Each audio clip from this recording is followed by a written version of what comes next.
Bon alors bonjour les troisièmes, aujourd'hui on fait le grand écart, on va partir de Steve Reich où je vous avais laissé la semaine dernière et on va aborder une caractéristique du rap, c'est le sample.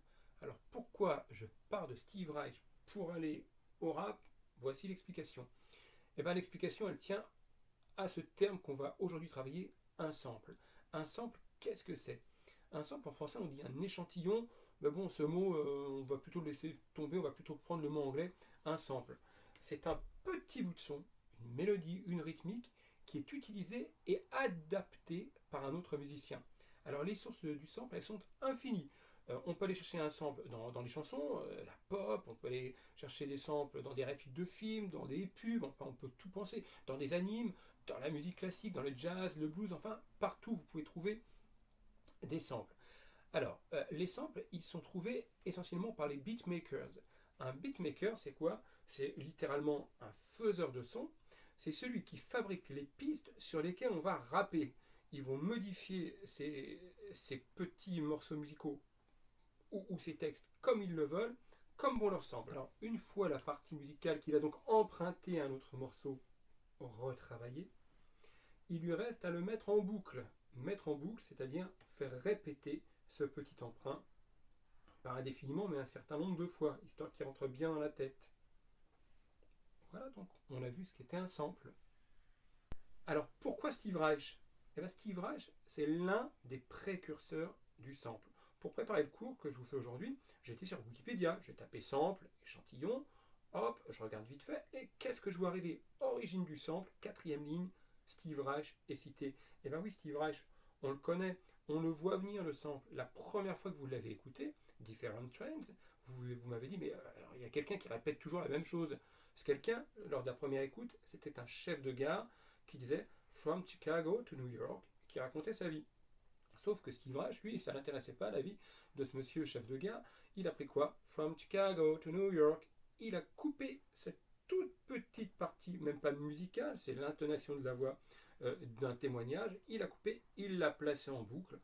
Je prends un petit extrait musical, vocal, je le mets en boucle, ça devient un sample. Et bien voilà.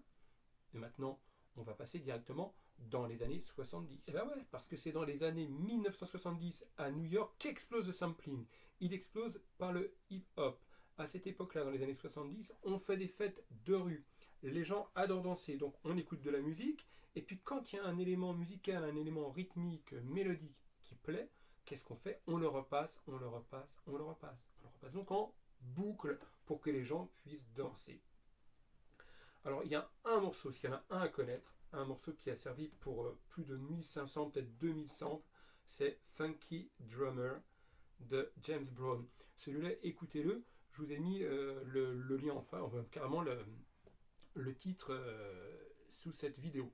Donc écoutez-le, et puis je vais vous passer, là, vous voyez défiler en dessous, un site internet qui répertorie tous les musiciens qui ont utilisé une partie pour leur sample de Funky Drummer. Donc allez-y, fouillez, vous allez voir, il y a des rappeurs, il y a de tout, il y a de l'électro, il y a de tout, allez-y.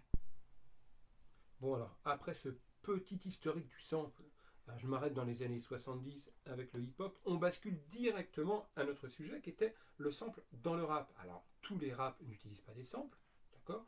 Moi je vais m'intéresser à certains raps qui utilisent des samples. Et puis il me fallait encore un prisme particulier, donc on peut pas tout écouter. Il y en a qui utilisent des animes, vous trouvez ça, du jazz. Bon, moi je vais à l'opposé du rap, on va dire musique classique. Et pourtant c'est très proche quand on analyse, il y a vraiment beaucoup de points communs. Bon, on ne peut pas tout dire, on n'est pas à l'université, on reste en troisième, ok, donc on se calme.